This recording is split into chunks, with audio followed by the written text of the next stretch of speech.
Salamlar, xoş gördük sizləri. Sloqanımızı unutmayaq, Be Positive. Çünki bizim bildiyiniz kimi mənim kitabımda da niyə Be Positivedir və biz çalışırıq ki, şüar olaraq əsas sağlam cəmiyyət üçün sağlam düşüncəli insanlar olmalıdır ki, sağlam yaşaya bilək. Və bu gün də mənim dostum olan Mürşid Mehdi qonağımdır və Mürşid Mehdi bildiyiniz kimi bir kitab yazardı və 5 nəşr artıq olub və artıq ikinci kitabı gəlir. Onu da səbirsizliklə gözləyirik.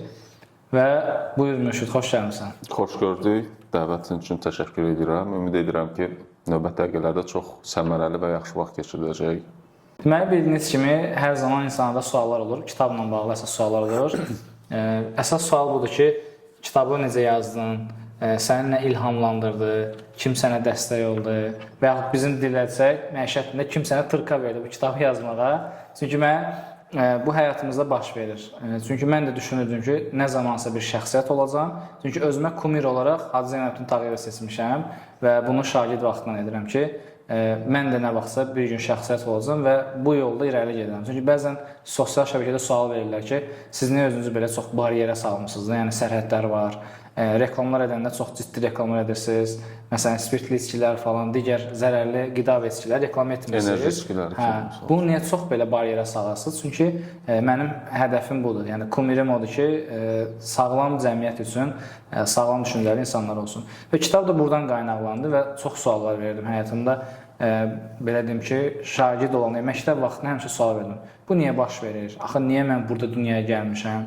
Niyə çevirən belə insanlardır, düşünməyən insanlardır və bu məni hər zaman düşündürürdü. Və Be Positive-də müəyyən bir vaxtdan sonra məndə sloqan kimi gəldi ki, mən sloqan ilə insanlara müraciət edim və nə zamansa insanlara rəngli geyimləri gətirə bilərəm, ağ-qara rənglərdən çıxa bilərlər. Və ona görə gördüm ki, mənə çoxlu suallar gəlir. Niyə Be Positive? Və düşündüm ki, bunu kitab yazmalıyam. Öz həyatımdan ki, necə bu məndə əmələ gəlib. Yəni, heç kim mənə belə deyək, bu kitabı kimsə mənim yerimə yazmır. Çünki universitet vaxtı tələbəçilik həyatında gördüm ki, insanlar inanmırdılar. Yəni, şübhə hər zaman var idi ki, bu kitabı yazar, özü yazmayıb, hardansa kopya çəkib və yaxud götürüb, tərcümə edib, paylaşıb. Yəni, inam yox idi. Amma indiki zamanda fikir verirəm ki, gənc yazarların sayı çoxalıb və insanlar artıq inanırlar ki, həqiqətən bu şəxs özü yazıb, imza gününə gəlirlər, həmən şəxslə görüşmək istəyirlər və yaxud kofe içmək istəyirlər ki, bu şəxsi həqiqətən tanıyaq, görək kitabı necə yazıb və yaxud nədən ilhamlanıb. Mən istədim, sən də bu haqda danışasan ki, kitab yazmaq səndə əvvəl həvəs var idi, yoxsa hər hansı bir hadisə baş verdi, bu kitabı yazmağa başladım. Yazmaq məncə hər zaman həyatımın bir hissəsində olubdur. Mənim üçün yazmaq terapiya kimi bir şeydir. Yəni hər şeydən öncə özüm üçün yazmışam.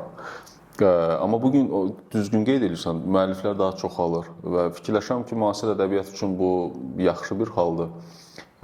Və əlbəttə ki, söhbət keyfiyyətli nümunələrdən gedir. Düşünürəm ki, uzun vədədə daha da yaxşı olacaq. Amma artıq oğurluqdur, fikir oğurluğu, bunlar artıq məncə indiki hal-hazırda hüquqlar çox yaxşı qorunur və düşünürəm ki, hansı ölkədə olmağınızdan asılı olmayaraq, əgər hər hansı bir hüquq pozuntusu varsa, müəllif hüququ pozulursa, bunun çox ağır nəticələri olur. Məncə heç kəs bugün belə bir riskə getməz deyə düşünürəm. Ona görə də məncə orijinallığa daha çox fikir verilir.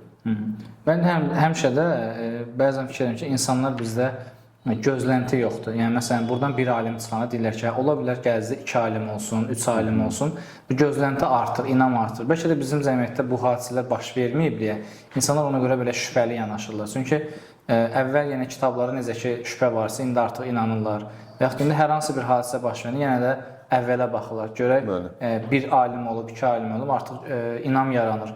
İmza günlərində belə bir hal olub ki, və yaxud çöldə gəzərkən və yaxud hər hansı tədbirdə iştirak edəndə ola bilər ki, izləyici yaxınlaşıb bir şok bir sual veribsən, gözləmədiyin bir sual olub. Hansı ki, bəzən bizə verirlər də bu suallar ki, siz filan mövzuya toxunmuşdunuz, mənim həyatımda baş verib, çox yaxşı oldu, üst-üstə düşdü. Amma bəzən də olur ki, gözləmədiyimiz bir sual olur və biz də şok oluruq və biraz düşünüb cavab verməyə çalışırıq. Belə hallar olub? Əsas kitabın birinci hissəsində baş verən hadisələr bir çox insanlar, çox eşitmişəm ki, oxucular tərəfindən, mən də həyatda belə şeylər yaşamışam deyirlər. Ən çox nə diqqətimi çəkir? Ümumiyyətlə, kitabda açıq qalan heç bir sual yoxdur. Amma bəzi nüanslar var ki, hansı ki, onları cavablandırmağa ehtiyac olduğunu düşünmədim. Çünki oxucunu çox sıxmaq istəmirəm, həm də ki, mərkəzi hekayədən çox qırağa çıxmaq da bəzən oxucuda marağı itirir. Amma ən çox hansı ki, bura heç kəs çox da diqqət etməz dediyim bəzi dialoqlar var idi ki, hansı ki, onu məndən soruşdular ki, bəs orada o iki personaj, hansı ki, mən o detallara getməmişdim. Bir personajın perspektivindən ki, onlar orada danışırdılar, mən o sualı verirlər ki, məsələn, onlar orada nə danışırdılar falan. Yəni, çox diqqətli yanaşan oxucular da var. Müsbət fikirlər daha çox eşidirəm. Əlbəttə ki, personajlar barədə bəzən çox maraqlı psixoloq oxucular olur ki, hansı ki, çox maraqlı analizlər verirlər personajlar haqqında.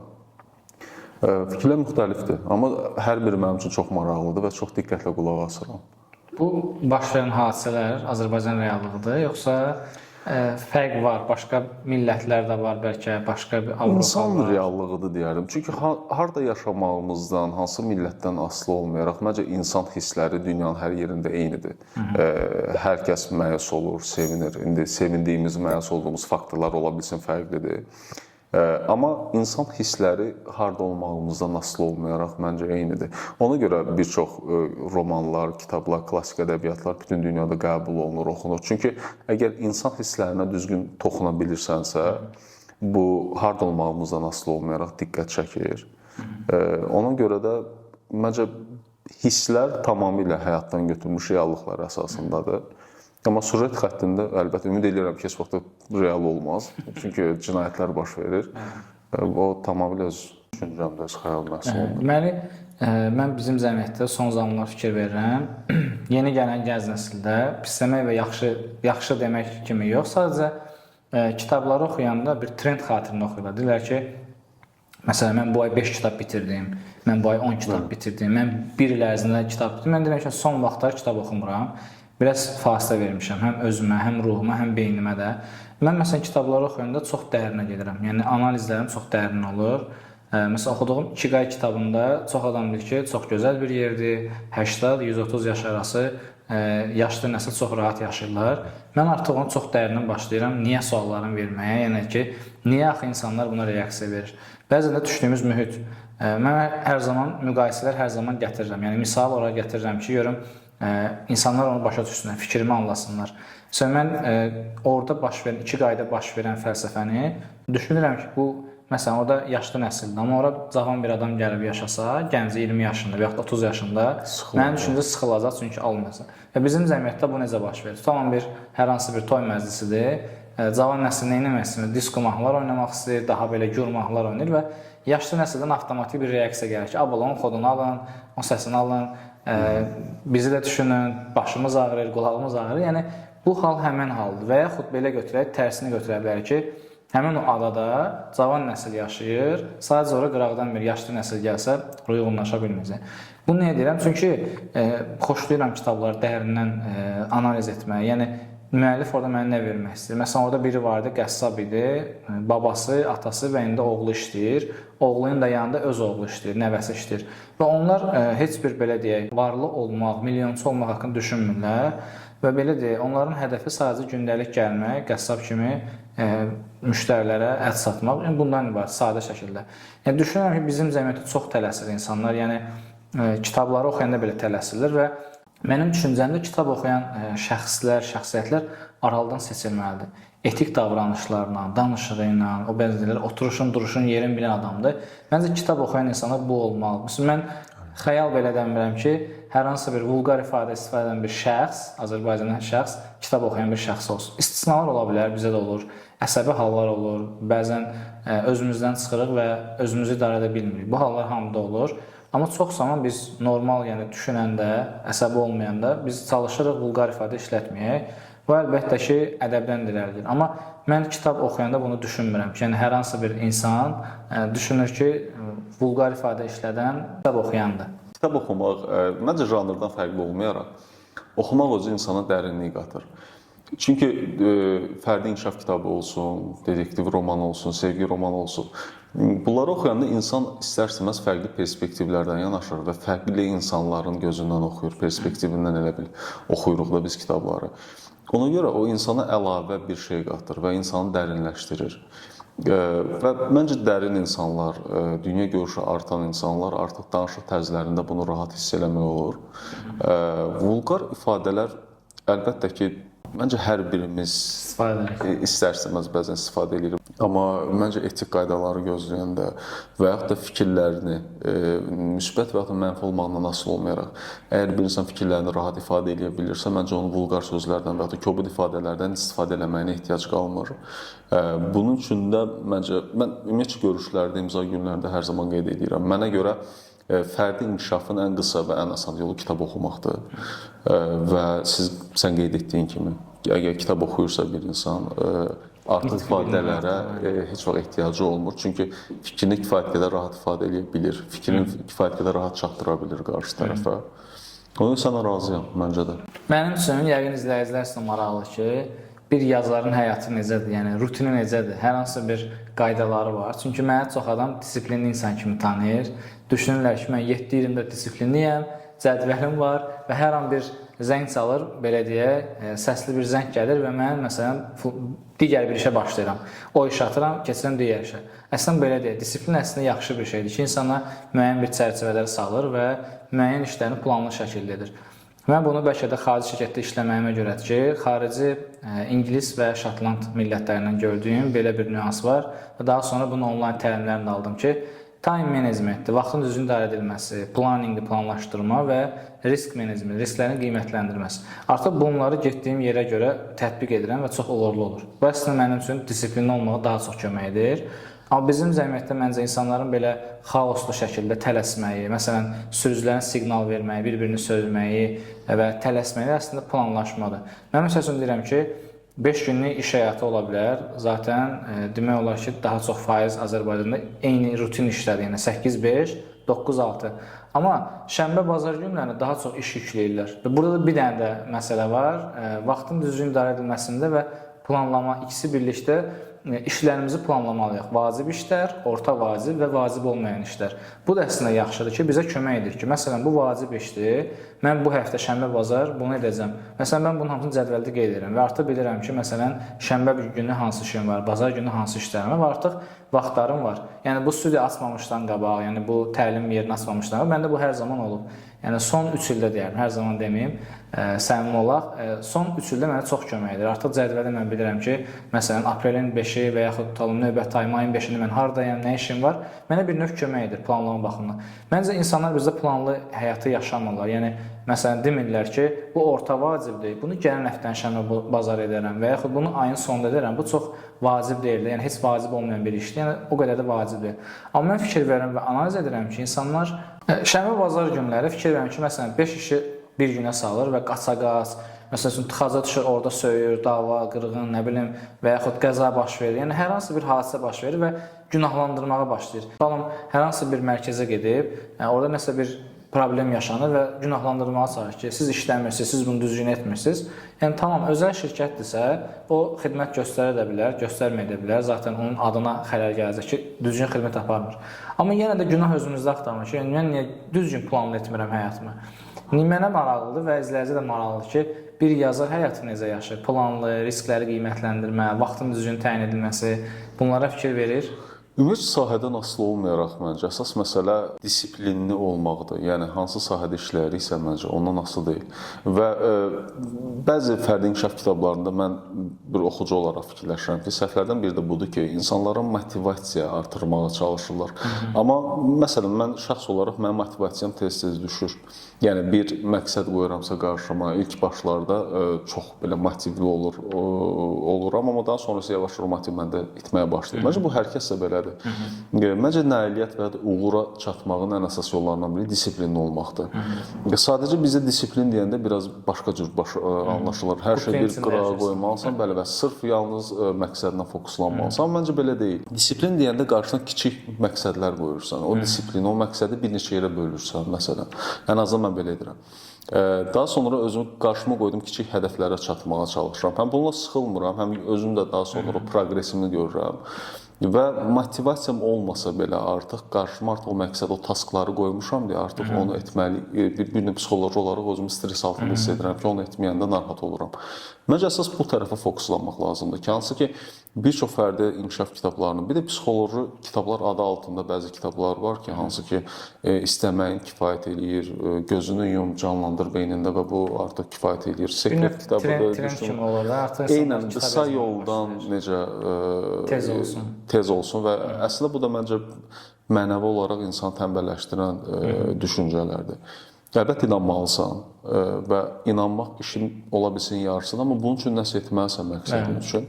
Və əsas açar nədir? Məncə də disiplindir, motivasiya deyil. Mən buna hər zaman realistik düşüncə deyirəm. Məsələn, bunu da deyərdim ki, bu 10 ildir məndə realistik düşüncə var, amma son 4-5 ildə daha belə üstünə düşmüşəm realistik düşüncənin. Tutalım, bu stəkan masanın və ya stolun qırağındadırsa və ya mənim əlimdə düşürsə, bu hadisə baş verməlidir və növbəti mərhələyə baxıram ki, qırıntılar var yerdə, onu təmizləməliyəm. Amma bizim cəmiyyətdə fikir veririk, bu həm çox zaman bəzi gənc nəslin bəzi hissəsində, bəzi az faizində, o da məncə artıq valideynindən və gördüyü, belə deyim, ailədən və ətrafından ki, yəni şikayətlənir. Bu niyə baş verdi? Mən onu bilərək etmədim, mənim günahımdır. Özü günahlandırmağa başlayır, amma mən buna realistik düşüncə deyirəm ki, yəni bir hadisə olubsa, artıq növbəti mərhələ. Yəni biz artıq onu geri qaytara bilmərik. Yəni bu hadisə olub, bəli, keçmişi dəyişə bilmərik. Sadəcə biz gələcəyə fokuslanmalıyıq. Yəni bu stəkan düşdü və qırıldısa, biz sadəcə onun yerini təmizləməliyik və diqqətli olmalıyıq ki, gələcəkdə bu baş verməsin. Amma bizdə insanlar buna çox da realistik baxmırlar. Belə spontan düşünürlər ki, günahkar özümü. Mən hər zaman buna insanlara deyirəm ki, bunu həyatda biraz sorğulamaq lazım. Niyə hadisələrin? Məsələn, mən bir dəfə iş yoldaşımdan eşitdim ki, bizdə əslində genetik olaraq əvvəl vitamin C olub. Yəni, məsələn, bu xoşbəxtlik hormonu deyirlər, bu narkotik istifadəçiləri, yəni onu xaricdən qəbul edəndə artıq bir növ onu dondururlar. Və artıq o hormon ifraz etmədiyinə görə, hormon adını unutmuşam, ona görə demirəm, hormonu ifraz etmədiyinə görə bədən artıq o düşünür ki, xaricdən mən qəbul edirəm, kifayətdir. Və ona görə onu dayandıra bilmir. Çünki bədənin tələbatı var. Və o qıraqdan qəbul edəndə və burada donma baş verir və daha sonra ona tələbat yaranır. Çünki o hormon ona gəlməlidir. Və mən bunu iş yoldaşım deyir ki, əvvəl vitamin C, yəni bizim də bədənimizdə vitamin C olub və müəyyən qədər ifraz edib və bədən öz tələbatını ödəyib. Amma hansısa ulu babalarda olub ki, hansısa belə deyək, əhali daha çox limon və yaxud sitrus meyvələrini daha çox qəbul etdikləri üçün artıq bir növ onu bloklayıblar. Ona görə onların qəbul etdiyi, yəni də bədən başa düşüb ki, tamam, vitamin C mən ifraz etmirəm, çünki qıraqdan, xaricdən gəlir. Və belə məlumatları mən dostlarımla ümumən danışanda mənə maraqlı gəlir. Məsələn, dünən də bir podkastda çıxış edəndə orada qeyd etdim ki, məsələn, mən hər hansı bir hadisə baş verirsə və yaxud yaxşı və yaxud pis bir şey və yaxud belə deyək, yaxşı və yaxud pis insan mənə bir tövsiyə verirsə, mən hər zaman onu test edirəm. Yəni, öz üzərini test edirəm ki, mən bunu edim, görüm necə olacaq. Məsələn, səhər tezdən durmaq, məsələn, saat 4-5 radədə mən artıq meyvə yeyirəm. Çalışdığım qədər daha çox faiz, çox nadir hallarda olur ki, bəzən səhər və axşam meyvə yemək istəyirəm, amma artıq özümü otuzdurmuşam disiplinə ki, yəni mən saat 4-5 radəni yeməliyəm. Və bunu test edirdim. Günorta vaxtı məsəl üçün yatırdım, dururdum, yeyirdim və yaxud yatmırdım, yeyirdim. Gördüm ki, həmin vaxtı meyvəni yeyəndə çox yüngül hiss edirəm özümü və ən əsas da meyvələri də əslində qarışdırmaq olmaz. Amma meyvələri yeyəndə özümü yüngül hiss edirdim ki, yeni bir şey kəşf etdim. Baxmayaraq ki, biz valideynlərimiz deyənə deyir ki, yox, meyvəni axşam yemək lazımdır, saat 8-9 radələrində, axşam televizora baxanda və yaxud hər hansı filmə baxanda. Amma mən bunu hiss etdim ki, yox, test edərək insan nələrsə öyrənə bilər. Daha sonra soyuq duş qəbul etməyi son 3 ildir tətbiq edirəm həyatımda və artıq qışda da bunu tətbiq etdim. Baxmayaraq ki, başıma yumurdum, amma bədənə yuyurdum. Və bunu da artıq araşdırdım. Yəni, bizim bədən temperaturumuz 36 dərəcədir. Qan damar sistemi işləyir. Soyuq su dəyəndə bədən artıq refleks verir və qan damar sistemi daha sürətli işləyir. Və mən bunları danışanda deyirlər ki, həkimsən. Deyirəm, xeyr, sadəcə mənə maraqlı gəlir, araşdırıram və o suala cavab tapmış oluram. Amma biz uşaqdan öyrəşmişik isti su ilə duş qəbul etməyi və isti su bədən də belə deyək, qocaldır. Amma baxmayaraq ki, soyuq su bədəni daha belə uzun müddət edir. Amma isti su olanda da artıq qan damar sistemi passivləşir, damarlar yığılır və qan başlayır laxtalanmağa, yaxşı dövran etmir. Və bunları qeyd edəndə insanlar bizdə belə qəribə baxırlar ki, belə necə insan ola bilər? Yəni, həkim kimi düşünür, psixoloq kimi düşünür, pedaqoq kimi düşünür. Yəni, çox, belə deyək, bacarıqları çoxdur, multiskildir, hər şey bacarır. Əslində, bu hər şey bacarmaq deyil, sadəcə hər şey niyə sualını verməkdir. Səndə necədir? Yəni, səndə elə bir sual var ki, yəni, özünə verirsən və yaxud özlərini test etməyə çalışırsan və yaxud kimsə sənə söz. Çünki bizdə belə bir şey var. Cəmiyyətdə insanlar deyir ki, yox, bu insan mənə pis fikirlər dedi, mənə bu lazım deyil də. Amma mən deyirəm ki, bir kitabda oxumuşdum ki, yəni pis insanlar belə bizə yaxşı tövsiyələr verə bilər. Bəs səncə? Razıyam, amma ümumiyyətlə biznes strategiyada da belə bir şey 5 why texnikası var. 5 niyə sualını vermək və o sualları verə-verə problemin kökünə gəlib çıxırlar və daha sonra root cause-u tapandan sonra onun həll yollarını axtarırlar. Sorğulamaq yaxşıdır, amma fikirləşirəm ki, məncə hər kəs bizdə daxil fikir bildirəndə mütləq şəkildə nə qədər neytral qalmağa çalışsaq da, məncə subyektivliyimizi ora qatırıq. Ona görə aldığım məsləhətləri hər zaman özümə analiz etməyə, özümə vərdiş eləmişəm həmişə, kimliyindən asılı olmayaraq. Çünki yenə deyirəm, insanlar nə qədər fərqində olmasaq da öz emosiyalarımızı, öz fikrimizi bir nüansa qatırıq. Və bugün əlavə olaraq da, bugün artıq məlumat kirliliyi həddindən artıq çoxdur. Sosial mediada verilən məsləhətlərin bir çoxuna məncə inanıb tətbiq etmək o dəqiqə olmaz, analiz etmək lazımdır, yoxlamaq lazımdır. Söhbət xüsusilə sağlamlıqla bağlı olan məsləhətlərdən gedir. Bugün, bu dövrdə məncə məlumatı heç nə sorğulamadan qəbul edib, mənimsəyib, onu tətbiq etmək məncə çox böyük riskdir. Ona görə hardan, mənbədən asılı olmayaraq aldığımız bütün məlumatları öncə yaxşı araşdırmalıyıq, ondan sonra tətbiq etməliyik. Buna diqqət etməyə çalışıram. Məncə fikirləşirəm ki, hər kəs bunu tətbiq etməlidir. Çünki dediyim kimi, hal-hazırda məlumat kirliliyi həddindən artıq çoxdur bütün dünyada. Məndə bu daha çox baş verir. Sosial media məsləhətçisi olaraq sosial media ilə bağlı hər hansı dəqiq məlumat olmaya çalışıram, paylaşıram. Amma bilirəm ki, yenilik bir gəliblər. Amma görürəm ki, məsələn, bu sahədə olan şəxslər hype üçün, daha çox izləyici qazanmaq üçün bunu edirlər. Amma bunu etmə bizə biraz da marka tərəfdən də zədələnmiş olur. Məlumat çeşidli bir növdə insanlar yenə də maddi tərəfi düşünürlər. Deyirlər ki, maddi əsasdır, maddi bizə lazımdır, ona görə biz bunu edirik. Amma məncə yenə də burada deyil məsələ. Məsələ sadəcə insanlar düşünmək istəmirlər. Məsələn, mən öz həyatımdan həmişə misal çəkirəm, çünki demirəm də filan kəsin həyatı. Məsələn, 10-11 oxuyanda coğrafiya, tarixə marağım çox idi. Və hər zaman bir dəfə hətta bibim sinif rəhbərimiz idi. 11-ci sinifdə həmən günü hazırlığı var idi kimyadan. Mən də kimyanı sevmirdim əvvəl. Və mənə heç olmasa kimyanın hazırlığını, amma mən coğrafiya oxuyurdum, tarix oxuyurdum. Mənə hər zaman bu daha müsbət aur ötürürdü. Bəzən sıxılırdım, oturdum coğrafiya oxuyurdum, özümü yaxşı hiss edirdim, hətta evdə belə. Və coğrafiya xəritəsi hər zaman gözümün önündə canlanır. Yalancı məlumatlardan danışdıq, insanlar araşdırmadan paylaşırlar.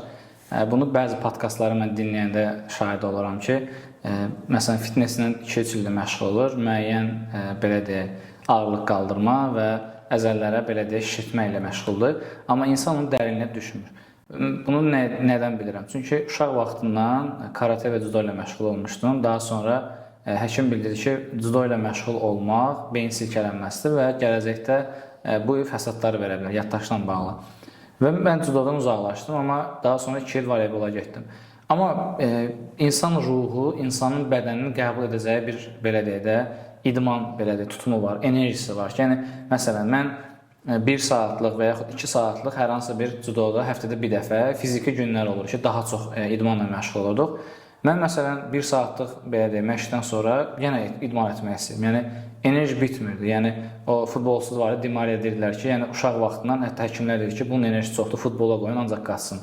Həqiqətən nədir? Yəni, insanların bədən, belə deyək, qəbul edə biləcəyi, tutalım, protein deyim və yaxud edə biləcəkləri idmanın bir müddəti var, vaxtı var. Bizdə, məsələn, müəllimlər çoxsan buna diqqət etmirlər. Yəni, deyirlər ki, okey, sən gəldin, filan, məsələn, belə deyək, qantelləri götür, məşq elə. Amma düşünmürlər ki, bu adam ona hazırdır, bədən onu istəyir, yoxsa. Çünki mən fikir verirəm, bu tanınmış şəxslərdə gördüm, müğənni və yaxud digər şəxslərdə. Onlar 1 ay gedir və yaxud 1-2 həftə gedəndən sonra görürəm ki, artıq imtina edir. Niyə? Çünki ona artıq daha çox yüklənmə gəlir ki, bədən şişirtmə. Özüm mən indi də bir müddət düzdür ara vermişəm, yenidən başlayacağam. Amma evdə çalışıram, məsələn, jim edirəm, pres edirəm ki, bədən öz, belə deyək, istədiyi, belə deyək, bədənin də yeməyi budur. Yəni, bədənin yeməyi odur ki, o daim hərəkətdə qalsın. Bunu hər zaman çox sadə misallar çəkirəm. Deyirəm ki, məsələn, mən beynimi də işlədirəm, riyazi olaraq ki, marketə gedəndə hər hansı riyazi hesablama olanda çalışıram, onu özüm edim. Və çalışıram və görürəm ki, nəticəsi yaxşıdır. Niyə? Çünki beyin başlayır işləməyə. Amma bizdə insanlar passivliyə doğru gedir. Bunu hətta yenə deyirəm ki, məsələn tutalım əlimi mən 1 saat hərəkətsiz saxlasam belə qolumu və müəyyən müddət sonra əlim donacaq da, çünki hərəkətsiz qalır. Qan damar sistemi işləmir, çünki mən hərəkət etdirmirəm. Yəni bizim bədənimiz əslində hərəkət etməlidir. Və gözü misal çəkə bilərəm. Gözü hətta mən məktəb vaxtından edirdim. Uzaqdan maşın nömrələri oxuyurdum və səhər məktəbə gedəndə səmaya baxırdım, təbiətə.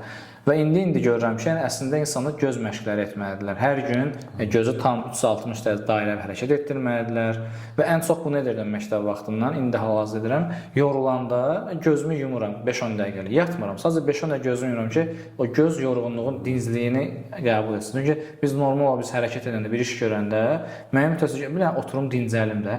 Yəni əslində bizim bütün orqanları biz belə deyək, dincəltməliyik. Yəni bunları araşdıranda, bunlara niyə sualını verəndə insanlara maraqlı gəlir. Yəni çünki özünü kəşf etməyə başlayırsan. Mən indi bu əlbəttə şəxsi fikrimdir. İzləyicilər deyə bilər ki, insanlar məsələn göz əməliyyatı edirlər ki, gözüm zəif görür. Mən o insanlara öz şəxsi fikrimdə və öz içimdə deyirəm. Həmin insanlara özə demirəm ki, siz tənbəl insansınız. Çünki uzaq məsafəni oxusaz daha yaxşı olar. Məsələn, sən desən hiss etmişdim ki, telefondan oxuyanda çox yaxından və böyük ölçüdə oxuyursan, bu əslində özünü tənbəlləşdirir. Amma biraz uzaqdan oxuyub, o bəzən deyirəm ki, gözü belə qırpıb onu oxumaq lazımdır ki, göz artıq masaj edir. Yəni artıq daha uzaq məsafəni oxuyanda daha effektiv olur. Və buna görə də məsələn əvvəl balıq da yeyirdim uşaq vaxtı, məktəb vaxtı, amma bakalavr təhsilindən sonra balıq yeməməyə başladım və çox zaman deyirlər də bizdə ki, balıq yağı gözə xeyirdir, amma mən bir növdə gözü masaj etdirirəm belə. Səndə hər hansı belə bir bacarıqlar var, yəni öz üzərinə çalışırsan, işlədirsən və düşünürsən ki, bu məsələn izləyicilər də sosial şəbəkələrdə bölüşə bilərsən ki, bunu etsinlər. Məncə ümumiyyətlə idman fiziki sağlamlıqdan daha çox məncə mental olaraq yaxşı təsir eləyir.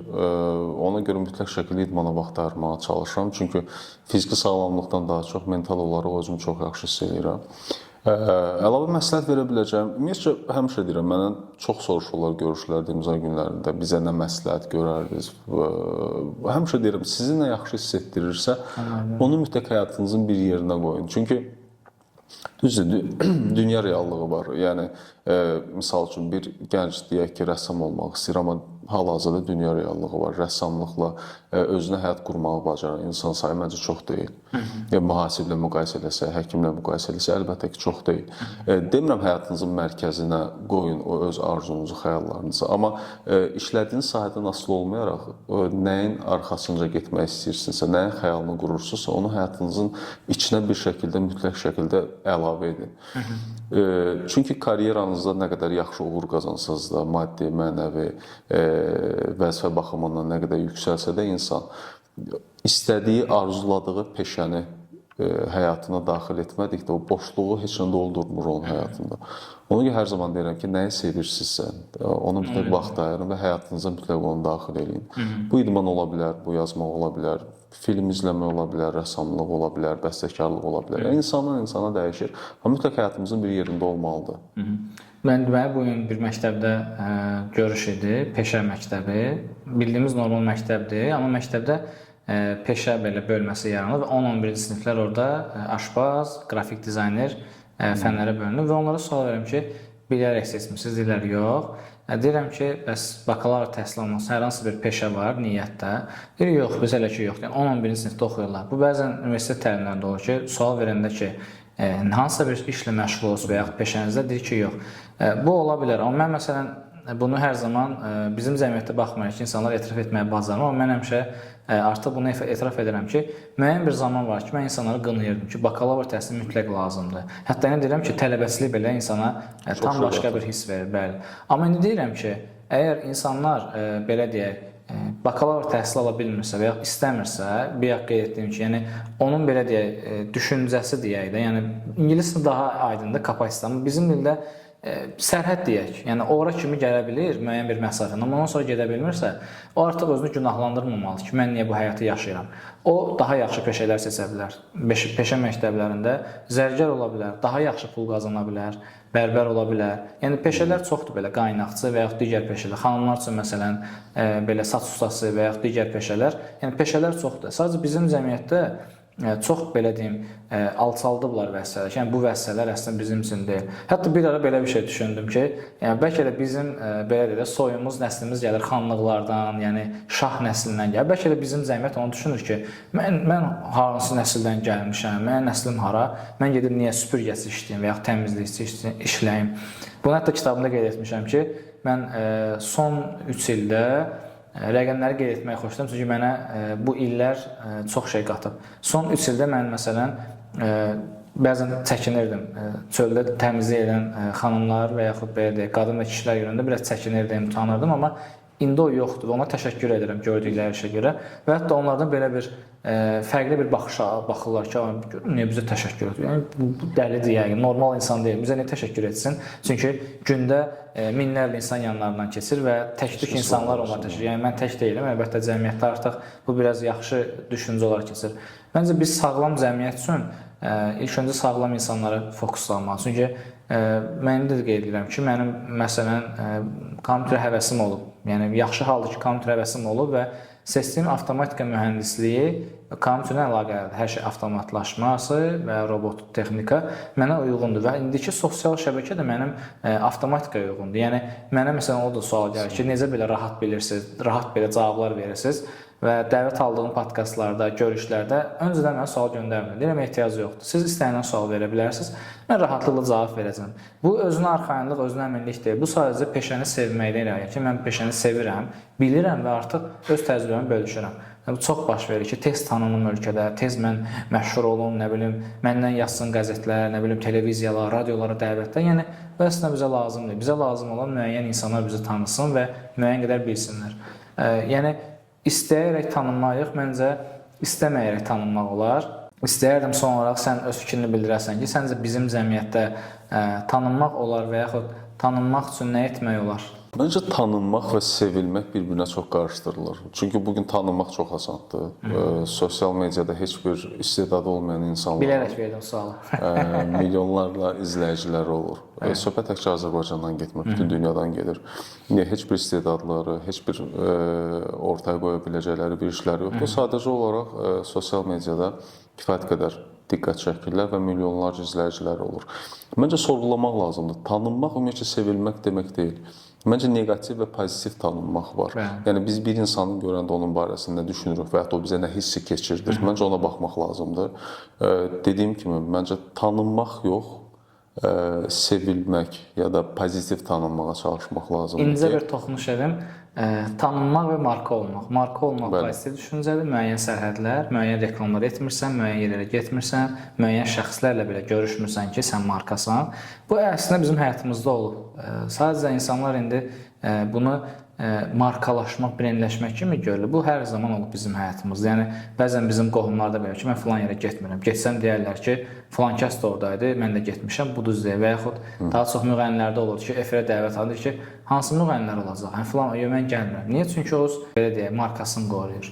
Son olaraq bizim izləyicilərə nə tövsiyələr verə bilərsən? Çünki məsləhət yox, mənim zaman o da müəyyən bir son 2-3 ildə olub ki, artıq tövsiyə edirəm ki, yəni bu edərsən və ya etmərsən yox, sadəcə öz həyatımdan bir hekayəni danışıram ki, belə bir şey olub. Artıq insanlar özü qərar versin ki, mən bunu götürüm ya götürməyim, bəlkə mənə lazım deyil.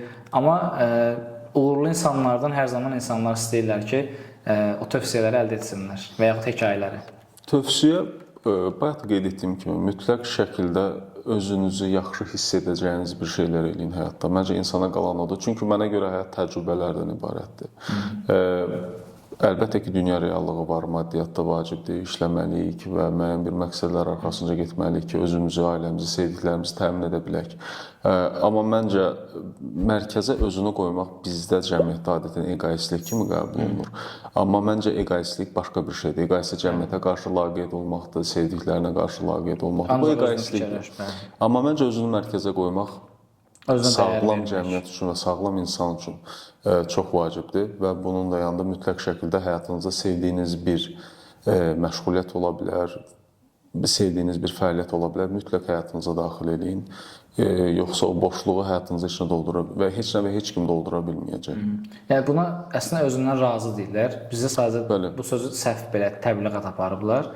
Özündən razı ol, özünü tanımaq və Bu çox yaxşı bir şeydir məncə. Özündən razı olub, deyilən özünü rəylərdə sevmək. qəbul edirsən ki, bəli, mən həqiqətən bu şəxsəm, heç bir problem yoxdur. Çünki məsələn mən saçı məsələn yenə də uzanır podkast, saçı məsələn daraqla daramaq xoşlamıram. Xoşlayıram əllə darayım və o hiss edirəm mən. Həm ruhu, həm saçları hiss edirəm. Məncə biz cəmiyyətdə hər bir insana öz dəyərini verib onu da dəyərli hiss etdirməliyik. Dəvətimi qəbul edib gəldiyiniz üçün təşəkkür edirəm. Çox sağ olun. Sizlərə təşəkkür edirəm və sloqanımızı unutmayaq. Be positive.